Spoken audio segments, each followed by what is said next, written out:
यहाँ क्या उगाया जा रहा है? घास फूस या फिर गाजरें?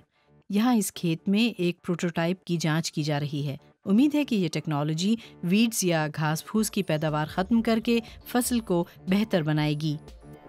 मिलिए बोनोरोप से, एक रोबोट जो ऑर्गेनिक फार्मर राइनर कास्टन्स के लिए काम करता है। मेरा ख्याल है कि मैं इस मामले में काफ़ी तख़य्युलाती हूँ, क्योंकि मैं उन मसाइल का इदराक कर सकता हूँ जो आने वाली दहाइयों में हमें दरपेश होंगे। इन्हें अभी से मसाइल का सामना है और खेतों में काम के लिए इन्हें दरकार तादाद में वर्कर्स नहीं मिल रहे। बोनेरोप कीमियाई अद्वियात के इस्तेमाल के बगैर ही घास फूस को तलाश करके इन्हें तल्फ कर सकता है और इस तरह वर्कर्स की कमी को दूर कर सकता है। मगर ये रोबोट अभी तक सीखने के अमल में है। ये किसान मदद के लिए IT माहिरीन को ले आए हैं।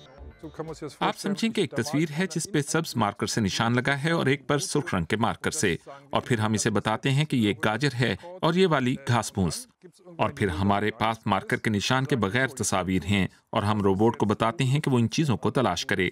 और ये है वो चीज़ जो आप आखिर में देखते हैं। ये तमाम तस्वीर का तज्जिया करता है और कहता है कि तुम घास फूस हो। ज़राअत के लिए मस्नूई ज़हानत का इस्तेमाल। यहाँ हाथों से ही इजाफी घास फूस को सब्जियों से अलग किया जा रहा है। कम अज़ कम ये माहौल दोस्त है क्योंकि ये गाड़ी शमसी तवानाई से चलती है। नई जहतों की बहुत ज़्यादा तलब है। ज़राअत डिजिटलाइजेशन से फ़ायदा उठा सकती है।